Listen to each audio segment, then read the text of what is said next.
আসসালামু আলাইকুম বন্ধুরা, আমাদের দেশীয় ব্র্যান্ড ওয়ালটনকে নিয়ে তেমন বেশি একটা কথা বলা ইদানিং হয় না, অনেক দিন পরে কথা বলা হচ্ছে। এটার বড় একটা কারণ তারা নিজেরাও রয়েছে, কেননা তারা তেমন বেশি একটা অ্যাগ্রেসিভ হয় না স্মার্টফোন লঞ্চিংয়ের দিক দিয়ে, ইভেন প্রাইজিংয়ের দিক দিয়েও। এই রিসেন্ট সময়ের মধ্যে ওয়ালটনের একটা ফোন লঞ্চ হয়েছে, যেটা কিনা অপেক্ষাকৃতভাবে যদি তুলনা করি আগের বার যত ধরনের স্পেসিফিকেশন ছিল সেই তুলনায় যথেষ্ট ভালো স্পেসিফিকেশন দিয়েছে, কিন্তু দামটাও তেমন বেশি একটা অ্যাগ্রেসিভ রাখেনি। সেটাই হলো ওয়ালটন প্রিমো S8, যেটা কিনা কমপ্লিটলি বাংলাদেশের মধ্যে অ্যাসেম্বলড হয়েছে বলতে পারেন। এবং আমাদের দেশীয় ব্র্যান্ড থেকে কী ধরনের ফোন লঞ্চ হচ্ছে এবং কতটুকুই বা ভ্যালু ফর মানি প্রোডাক্ট তারা নিয়ে আসতে পারছে, এটা নিয়ে আজকের ভিডিওতে আলোচনা করব, যার জন্য কিনা একদমই শেষ পর্যন্ত স্টে টিউন করবেন। এবং আপনিও কি কখনো ওয়ালটনের কোনো ফোন ইউজ করেছেন কিনা এটাও নিচে কমেন্ট বক্সে জানিয়ে যেতে ভুলবেন না।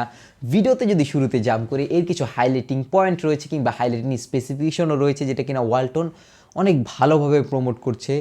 বিশেষ করে এর প্রধান হাইলাইটিং বিষয় হয়তো এটা বাংলাদেশি ব্র্যান্ড, সেই জন্যই তার একটা সিম্পেথি নিতে চায়। ওটাকে যদি সাইডে রাখি, বাকি কম্পিটিটরদের সাথে যদি তুলনা করি, সেই ক্ষেত্রেও মিডিয়াটেক হেলিও G88 আমরা রেডমি 10-এর মধ্যে দেখতে পেরেছিলাম, এবং ওই ফোনটাকে নিয়ে আমাদের ওপিনিয়ন ছিল কিংবা কম বেশি সবারই ওপিনিয়ন একই রকম ছিল যে ওটা একটু হলো ওভার প্রাইসড।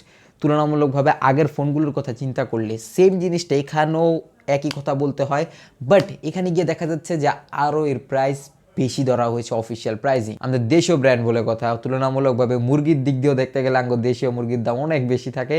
সেম কোয়ালিটির জিনিস এখানে না থাকলেও কিন্তু মোবাইলের প্রাইস দেশীয় বলে একটু বেশি থাকবে, এটা আপনারা ধরেই রাখতে পারেন। কিন্তু প্রসেসর নিয়ে তেমন বেশি একটা সমালোচনা করার ওয়ে নাই, তার একটা বড় কারণ হচ্ছে চিপ শর্টেজ। সব ফোনের প্রাইজিংয়ে বেড়ে যাচ্ছে, এটা নিয়ে তেমন বেশি একটা কথা বলতেই যাচ্ছি না। অ্যাভারেজ কোয়ালিটির আপনি পারফরমেন্স পাবেন, তেমন বেশি একটা আহামরি পারফরমেন্স না, কিন্তু এই বাজেট ক্যাটাগরির মধ্যে মানাই যায়।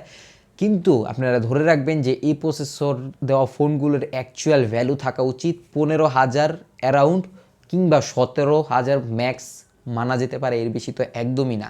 কিন্তু এটার অফিসিয়াল প্রাইসিং কিন্তু 21,000 টাকা। এবং বাদবাকি জিনিসগুলোর মধ্যে যদি ডিসপ্লে থেকে শুরু করে 6.78 ইঞ্চেসের একটা IPS LCD প্যানেল থাকছে উইথ 90 হার্জ রিফ্রেশের 90 হার্জ রিফ্রেশের IPS LCD প্যানেলটা যথেষ্ট ব্যালেন্সড, তেমন বেশি একটা কোশ্চেন করার মতো বিষয় না। কম্পিটিটররা এই সময়ে এসে অ্যামুলেট প্যানেল প্রোভাইড করছে, কিন্তু আমরা দেশীয় ব্র্যান্ড হিসাবে এটা ছাড় দিতেই পারি।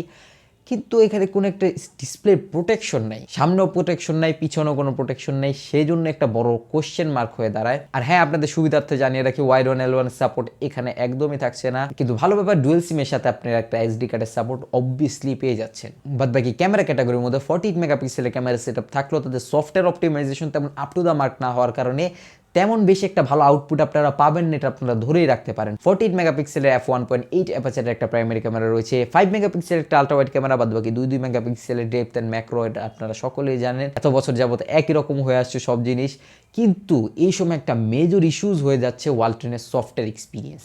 ওয়ালটনের এখনো অনেক বেশি পরিমাণ সিরিয়াসভাবে তাদের সফটওয়্যারটাকে নেওয়া উচিত। তারা যখন 20,000 টাকার উপরের ক্যাটাগরির মধ্যে এন্টার হয়ে যাবে, সেখানে কিন্তু সফটওয়্যার একটা বড় ইস্যুজ হয়ে দাঁড়ায়।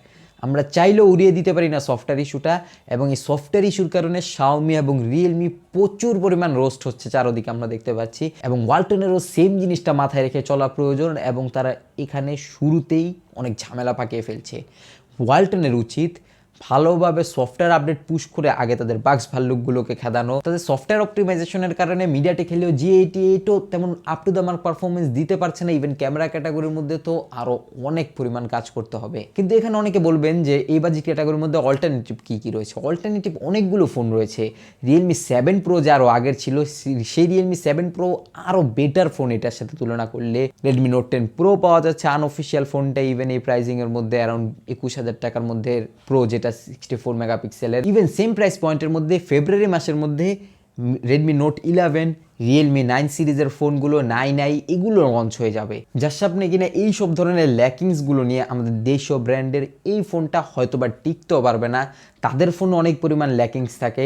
একটা জিনিস খেয়াল করে দেখুন, এই সফটওয়্যারের উপর ভর করে এই মোটরোলা কীভাবে বাউন্স ব্যাক দিয়ে মিড রেঞ্জ ক্যাটাগরির বাজেটের মধ্যে একদমই দাপিয়ে বেড়াচ্ছে। আমি আশা করবো যে ওয়ালটনও এই জিনিসটাকে একদম সিরিয়াসলি নেবে। এই মার্কেট ব্র্যাকেটের মধ্যে এখন পর্যন্ত অনেক বেশি পরিমাণ চান্সেস আছে যে ভালো সফটওয়্যার এক্সপিরিয়েন্স দিবে সেই ভালোভাবে এন্টার হতে পারবে। স্পেকের দিক দিয়ে তেমন বেশি একটা কুলে উঠতে পারবে না ওয়ালটন তুলনামূলকভাবে শাওমি এবং রিয়েলমির সাথে, বাট সফটওয়্যার এক্সপিরিয়েন্সটা যদি একদমই আপ টু দ্য মার্ক হয়, সেই ক্ষেত্রে এই বাজেট ক্যাটাগরির মধ্যে আমাদের বাংলাদেশ সহ আর অন্যান্য জায়গায় ওয়ালটন দারুণ কিছু করবে, এটাই আশা রাখি। কিন্তু এই বাজেট ক্যাটাগরির মধ্যে এই মুহূর্তে ওয়ালটন প্রিমো S8টা একদমই রেকমেন্ডেড প্রোডাক্ট না।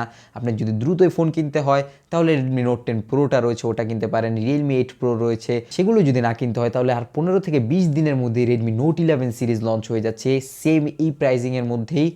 এবং রিয়েলমি 9 সিরিজের তো অনেকগুলোই ফোন আসছে, রিয়েলমি 9i, 9 প্রো, 9, ইভেন এই প্রাইস ব্র্যাকেটের মধ্যে অনেক বেশি কম্পিটিটর এসে পড়বে, যেগুলো কিনা তুলনামূলকভাবে এর থেকে আরও ভালো ডিল হবে, এটাই আশা করা যায়। আপনাদের ওয়ালটনকে নিয়ে কি ফিডব্যাক রয়েছে এটা নিচে কমেন্ট বক্সে জানিয়ে যেতে ভুলবেন না। ভিডিওতে একটি থামস আপ দিয়ে শেয়ার করে ছড়িয়ে দিতে পারেন আপনার সকল ওয়ালটন ইউজার বন্ধু এবং পরিবারের সাথে, এবং নিচে সাবস্ক্রাইব বাটনের দিকে খেয়াল করে দেখুন। অ্যাজ ওয়েল অ্যাজ যদি এখন পর্যন্ত লাল থাকে এক ক্লিকে কাল করে বেল আইকনে গিয়ে অল করে দিন, তাহলে আমাদের সকল ভিডিও নোটিফিকেশন সবার আগে আপনি পেয়ে যাবেন যখনই আমরা নতুন ভিডিওস আপলোড করবো।